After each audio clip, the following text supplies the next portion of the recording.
même si les artistes étaient sélectivement reproduits dans une perspective utilitaire, puisque l'art lui-même est finalement une activité pratique.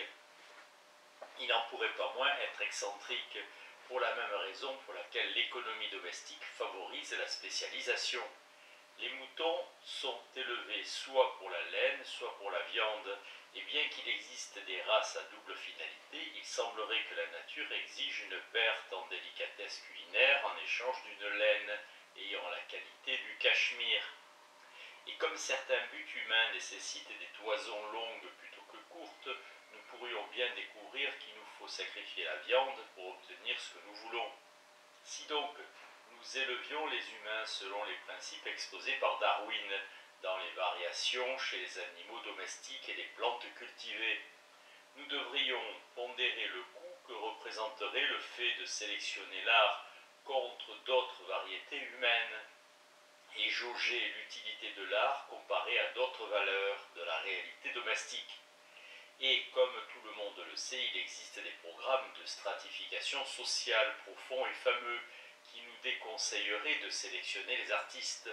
Platon, dont le programme reproducteur peut être comparé à celui de Pyrrhot, pensait qu'il était déjà assez difficile de reproduire des philosophes et des guerriers sans contaminer le stock génétique par tout ce qui est humain, trop humain, encore que les connaissances qu'on avait à son époque concernant les techniques de reproduction animale fussent assez avancées pour lui permettre de savoir que la dissemblance innée est moindre et moins marquée parmi les membres d'une variété sélectionnée, avec soin, que dans des groupes où on abandonnerait la reproduction à des critères esthétiques ou dynastiques. En réalité, Platon voyait dans ce fait la seule prophylaxie contre la dégénérescence politique. Tout le monde sait qu'il proposait d'exiler les arts, sans aucun doute afin d'éviter que les gènes artistiques ne contaminent aussi le stock génétique sévèrement surveillé, et cela parce que Platon considérait que les produits des arts étaient contre-utilitaires, et pas simplement non utilitaires comme il aurait cru s'il avait pu profiter de la troisième critique de Kant, qui enseigne que l'art relève essentiellement de la fantaisie, c'est-à-dire qu'il développe jusqu'à leur enlever toute finalité des traits qui, dans le stock humain commun, ont encore peut-être quelques finalités résiduelles. Si le fait qu'il soit une force subversive pour l'économie politique platonicienne est une raison pour s'opposer à la reproduction du talent artistique, alors il n'y a de raison inverse susceptible de nous amener à le reproduire qu'à condition qu'on puisse imaginer une structure politique ou sociale dans laquelle l'art, mieux que toute autre activité, joue un rôle utile ou anti-kantien. Cette raison resterait valable même si, comme il faudrait s'y attendre, l'artiste lui-même n'était pas bon à grand-chose sinon à faire de l'art. De même que la fine et abondante toison blanche du mouton Mérinos d'Espagne fait plus que compenser la piètre valeur culinaire de sa chair comparée à celle du mouton présalé de Bretagne, dont la laine ne mérite pas qu'on en parle. Certes, tout cela pourrait ne relever que du domaine du caprice, mais je suppose que le fondateur de cette charge de conférence, selon qui l'art est l'agent majeur de l'évolution humaine, avait en tête quelque chose de plus utile que l'évolution des connaisseurs et collectionneurs, des conservateurs et critiques, c'est-à-dire des enthousiastes de l'art qui remettent les coupes et passent les commandes, tout comme leurs homologues. Dans les jurys des expositions de cochons ou de chiens reconnaissent les exagérations sans conséquence résultant des manipulations expertes des éleveurs artistes. Les théoriciens des races des 19e et 20e siècles ont dû être au supplice de voir la descendance du croisement entre noir et blanc, entre brahman et soudras, entre goïm et juif, se reproduire alors que celle issue du croisement entre cheval et âne est stérile. Grâce à la consanguinité, la pigmentation et le type facial se maintiennent à travers les millénaires, certainement renforcés par le caprice.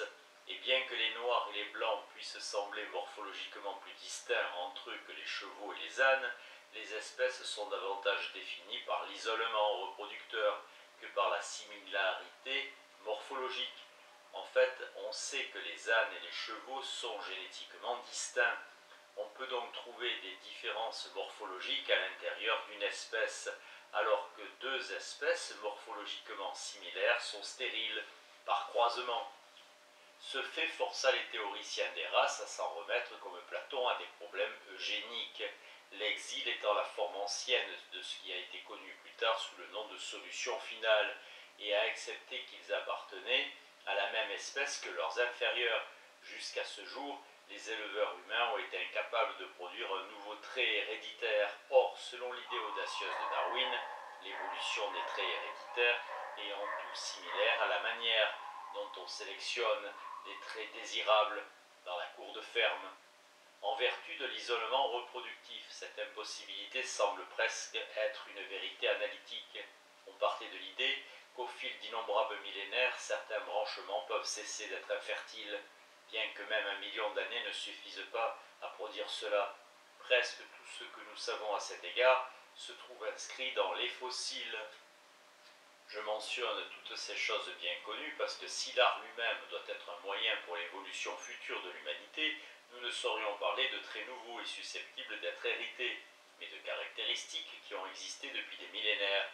Et presque aussi loin que remontent nos documents archéologiques, nous trouvons des preuves montrant que quelque chose comme l'activité artistique a été une partie intégrante du phénotype humain, possédant sans doute un fondement dans l'ADN où tout le reste de ce qui est spécifiquement humain se trouve encodé. La propension au langage, par exemple, si celle-ci est un trait humain distinctif. Dans mon projet fantaisiste d'une sélection artificielle des artistes, ce sont évidemment ces traits que nous sélectionnerions. Cependant, nous avons oublié quelque chose, à savoir que la propension à l'activité artistique se réalise différemment à différentes époques, de sorte que la séquence des manières de faire de l'art semble elle-même avoir une structure évolutive. Le schéma darwinien n'en tient pas compte, du moins n'ai-je rien pu découvrir de la sorte. Imaginons qu'un chasseur isolé, vivant à une époque depuis longtemps révolue, se mette à inciser un os, y traçant quelques lignes sans lien direct avec les buts qu'il a en vue avec l'os lui-même. Les lignes sont décoratives, par exemple, ou constituent des pictographes rudimentaires.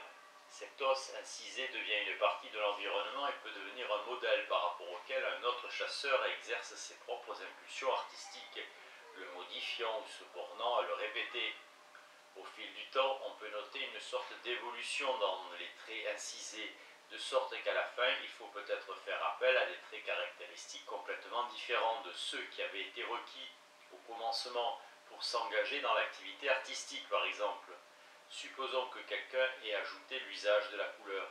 L'activité artistique et le goût des connaisseurs évoluent ensemble. Ce que nous créons de même que notre réception des œuvres sont en grande partie des fonctions de notre localisation historique à l'intérieur de ce process. Pour autant que l'art modifie l'environnement auquel l'activité artistique elle-même doit s'adapter, je suppose qu'en un sens, il est vrai que l'art est un moyen pour l'évolution humaine, d'une façon qui ressemble à l'évolution des variétés ou même à la généalogie des espèces. La ressemblance n'est évidemment que partielle, car il n'y a pas de modification du matériau génétique. Et si les institutions qui encouragent et enseignent l'activité artistique étaient éliminées, par exemple, par une catastrophe historique, la génération suivante exercerait ou manifesterait les traits caractéristiques de l'activité artistique, en grattant des os ou en pilant des pierres. Mais la médiation de l'histoire et l'évolution des institutions étaient des facteurs auxquels Darwin n'accordait guère d'attention. Avec un courage incroyable, presque übermenschlich, surhumain, Darwin avait étendu la théorie de l'évolution jusqu'à y inclure les êtres humains, en partant de l'idée que si l'évolution a eu lieu ailleurs dans l'univers, elle doit aussi avoir joué dans notre cas. Et il ne cessait de mettre en avant les traits que nous partageons avec les animaux, par exemple dans l'expression des émotions. En revanche, il ne s'attachait pas à étudier ce qui rendait la théorie de l'évolution elle-même possible à une époque plutôt qu'à une autre. Il défendait à bien des égards le déterminisme génétique et il s'interrogea par exemple sur les différences entre son frère et lui-même. Son frère, Erasmus Alvé Darwin, s'intéressait à l'art et à la littérature plutôt qu'à l'observation des insectes. Or, dans un passage célèbre, Darwin écrivit qu'il avait tendance à croire avec Francis Galton que l'éducation et l'environnement n'ont que peu d'effet sur l'esprit et que la plupart de nos qualités sont innées. Piero da Vinci aurait peut-être été amené à la même réflexion si Léonard, comme il aurait dû, était devenu homme d'affaires et coureur de jupons. Mais Darwin ne prit en compte sa propre situation historique. Il n'aurait certainement pas développé la théorie de l'évolution s'il avait vu le jour à une époque différente. 50 années plus tard, la théorie aurait déjà été inventée depuis longtemps, ne fût-ce que par Wallace, A.R. Wallace. 50 années plus tôt, et même s'il avait eu une tendance naturelle à penser en termes d'évolution, il n'aurait certainement pas pu développer une théorie dans l'explication historique de laquelle il faut tenir compte des principes de géologie de Sir Charles Lyell, ainsi que de la théorie malthusienne de la population qui lui suggéra l'idée du mécanisme grâce auquel des traits favorables sont préservés. Une théorie qui est incapable de rendre compte de sa propre émergence et, lorsqu'il s'agit d'une théorie de l'émergence, sérieusement incomplète. Mais pour adopter la théorie de l'évolution à cette tâche, il faut historiser le concept de l'environnement et reconnaître avec Rolf Linn que tout n'est pas possible à toute époque, même dans le cas de créatures qui, comme c'est notre cas, n'ont pas subi de modifications significatives depuis le temps de leur émergence. Si l'art doit être un moyen de l'évolution humaine, comme David Mendel aime à croire, il faut que ce soit la manière dont l'histoire elle-même est pertinente, de telle sorte que grâce à l'art, nous serions pour ainsi dire des personnes historiquement différentes au début et à la fin de cette évolution. Mais cela signifie que l'art lui-même doit avoir une structure historique telle que les transformations qu'il induit en nous fassent leur entrée dans l'histoire de l'art pour y agir comme des facteurs de son évolution. Je ne veux pas dire que quelque chose de cet ordre n'est pas vrai, mais dans cette éventualité, certaines conceptions standards de la transformation historique de l'art ne pourraient être que fausses. Prenons par exemple la très influente théorie selon laquelle l'art est mimésis, ou que, quoi qu'il soit par ailleurs, il est fondamentalement mimétique. C'est Vasari qui a fait la découverte grandiose que la mimésis a une histoire, et que si nous examinons la séquence des créations mimétiques allant de Cimabue à Michel-Ange, nous devons admettre que les artistes réalisaient leurs tâches mimétiques avec toujours plus de perfection, de sorte qu'il y a eu un progrès indéniable dans la conquête des apparitions visuelles. Bien qu'il ne s'engageât pas dans des spéculations contrefactuelles, Vasari aurait pu inférer que l'éducation et l'environnement produisent d'immenses effets, puisque aucun artiste peignant au commencement de la période n'aurait peint comme il le faisait s'il était né vers la fin de cette période, même s'il avait été doté du même talent inné. Cette constatation a sans doute une valeur générale. Il est difficile d'imaginer que Léonard aurait peint la Vierge et Sainte-Anne s'il avait grandi dans l'East Village, à supposer qu'on puisse grandir dans l'East Village, ou que Rothko aurait peint des rectangles estompés et mélancoliques dans les ateliers de Louis XV. Mais restons-en là à la mimésis comprise au sens simple du terme, c'est-à-dire comme l'effort de présenter à l'œil un ensemble de stimuli induisant la même réponse optique que celle qui aurait été induite par l'ensemble des stimuli provenant de la réalité à propos de laquelle nous supposons qu'est la peinture. Si Vasari a reconnu qu'il y a une histoire de cette mimésis, Gombrich a mis en lumière ce qui rend possible cette histoire et quel long chemin il a fallu parcourir avant que les artistes ne devinssent aussi parfaits à cet égard que la légende suppose qu'ils le sont, puisqu'ils sont censés duper des oiseaux réels à l'aide de raisins peints. C'est l'illusion qui constitue le critère du succès, et Gombrich insiste, à raison me semble-t-il, sur le fait que cela impliquait l'intervention d'un processus très long fondé sur le principe du schéma et de la correction, avec des moments de grande percée, comme par exemple la découverte de la perspective linéaire, en stricte vérité historique. Je crois que ce n'est pas tant la possibilité de l'illusion que la démonstration de la structure mathématique de la perception qu'on a dû revendiquer comme l'accomplissement réel de la perspective. Mais si élaborer des schémas est une chose, les corriger en est une autre, et alors que la première a une histoire du genre de celle que Gombrich décrit, il n'est pas clair qu'il en aille de même pour la deuxième. On dit qu'il n'y a pas d'œil innocent, mais en fait l'œil est très innocent. Il se pourrait que la perception visuelle fasse partie des éléments modulaires de l'esprit, qu'elle soit cognitivement impénétrable. Et en effet, les sciences cognitives ont démontré de manière impressionnante que l'apprentissage n'entre que pour très peu dans la vision, qui pour sa plus grande part relève d'un équipement inné. Ce qui est vrai, c'est que la main n'est pas innocente, et dans l'éventualité des catastrophes institutionnelles dont j'ai parlé, qui nous ramèneraient à l'état de nature, nous devrions réapprendre toutes les techniques de la représentation, mais notre vision serait exactement la même qu'aujourd'hui. Donc la correction n'a pas la même histoire que l'élaboration du schéma, comme le montre l'observation qu'en l'absence de la capacité de correction, il n'y aurait aucune formation de concept. Gombrich soutient cette conception avec une constatation psychologiquement exacte. Les images au coloris vulgaire que nous découvrons sur un paquet de riz ou de pâtes alimentaires auraient peut-être laissé béats d'admiration les contemporains de Giotto.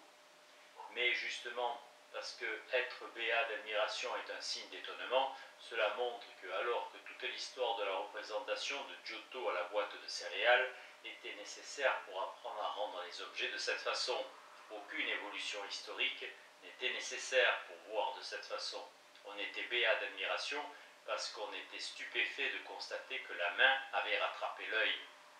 Nous pouvons donc conclure que si l'art est supposé avoir transformé les êtres humains, l'histoire de l'art ne peut pas avoir été l'histoire de l'illusion, et l'essence de l'art ne peut pas être la mimésis. C'est impossible parce que nous sommes les mêmes à la fin du progrès qu'au début, et qu'il n'y a donc pas eu d'évolution humaine. Bien sûr, il y a eu une évolution dans le domaine de la dextérité, et on pourrait dire que cela induit une procédure de sélection, dans la mesure où, au cours de l'évolution, de plus en plus de capacités sont exigées des artistes. On peut supposer qu'au commencement, on n'avait pas besoin de disposer de beaucoup de puissance mimétique pour entrer dans l'histoire de l'art, mais que la lutte pour l'illusion continuant, les individus dotés de moins de talent étaient écartés par la sélection et que ce processus favorisait une augmentation constante de la virtuosité. L'histoire de l'art ressemblerait à l'histoire de l'exécution musicale ou à l'histoire de l'athlétisme, où les concurrents font leur entrée à des niveaux de plus en plus élevés de réaction réflexe. Ce n'est pas là le type d'histoire que je veux raconter, encore qu'il vaille la peine de réfléchir au fait que dès lors que la nature de l'art lui-même est considérée d'une nouvelle façon, un type très différent d'artiste se voit sélectionné. Les traits qui autrefois donnaient un sérieux avantage à son possesseur se révélant non pertinents pour la survie dans le nouvel ordre.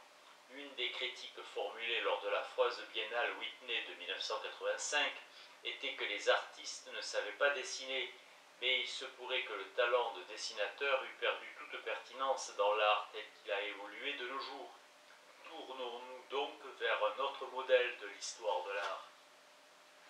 Un point crucial dans la longue dispute théorique concernant l'innocence de l'œil a été le statut de la perspective linéaire. Est-ce qu'elle représente la manière dont voit l'œil, ou est-ce que nous voyons le monde en perspective à cause d'elle, ce qui signifierait que nos manières de représenter sont entrées dans l'histoire de la perception, qui se révélerait ainsi être après tout cognitivement pénétrable. Il existe une conception historique de la perspective qui est d'une certaine façon neutre quant à cette polémique. Elle soutient que la perspective est une sorte de forme symbolique. Cette vue, qui est bien sûr celle de Panofsky, fut avancée par lui dans un article difficile et dont les thèses n'étaient peut-être pas totalement définies. Je dis que cette conception est neutre, car le fait que la perspective soit une forme symbolique est compatible avec le fait qu'elle exemplifie en même temps la manière dont l'œil perçoit. Dans cette éventualité, il se trouverait simplement que la culture qu'il a découverte, peut-être l'unique culture à l'avoir découverte, aurait décidé de transformer en forme symbolique la façon dont nous voyons effectivement. D'après la théorie iconologique de Panofsky, chaque culture possède une structure sous-jacente qui la détermine à symboliser le monde ou à le représenter d'une manière différente. La tâche de l'iconologiste est d'identifier cet iconogène, comme nous pourrions l'appeler, et de montrer comment tous les éléments définitoires de la culture en question en constituent des variantes. Son livre consacré au gothique, par exemple, cherche un iconogène dont les exemplifications naturelles étaient l'architecture gothique et la philosophie scolastique, qui faisaient partie des formes symboliques de l'âge gothique, mais il a sans doute existé encore d'autres formes symboliques dans cette culture susceptibles d'être expliquées par le même iconogène. À la Renaissance, nous trouvons un iconogène différent, avec la perspective comme une de ses exemplifications. L'idéologie de l'époque s'accordait sans contexte avec cet anoblissement de l'œil humain, grâce auquel ce qui relevait de la vision était conçu sur le modèle de ce que les hommes de la Renaissance croyaient être, fait exemplifié à travers toute la culture dans les styles architecturaux, en politique, en histoire et en poésie. D'après la conception de Panofsky, qui n'a jamais pour autant que je sache développé de manière détaillée l'histoire de l'art, serait l'histoire des formes symboliques, c'est-à-dire en fait l'histoire des iconogènes, chacun de ceux-ci donnant naissance à un ensemble différent de formes symboliques. C'est là une théorie profondément discontinue de l'histoire de l'art, en opposition avec la théorie profondément progressiste et donc continuiste défendue par Vasari. Celui-ci ne concevait qu'en unique iconogène la représentation naturaliste, mais il considérait qu'il avait connu de multiples avancées et reculs de l'Antiquité jusqu'à son époque, dont un recul catastrophique lors de ce qu'il considérait comme l'âge des ténèbres. Mais Panofsky considère que les différentes périodes sont incommensurables. On ne saurait dire que nous réussissons bien ce que les médiévaux réussissaient mal, puisque chacun fait des choses différentes, qui ont des significations très différentes et nécessitent des aptitudes très différentes. Un survivant de l'époque de construction de la cathédrale de Chartres n'aurait peut-être pas eu besoin d'apprendre une quantité de nouvelles compétences techniques pour participer au programme de construction de Florence et de Rome, mais il aurait dû apprendre une nouvelle façon de voir les choses, et donc une nouvelle manière de juger, ce qui veut dire que tout jugement transgressant les limites d'une époque iconogénique serait illégitime.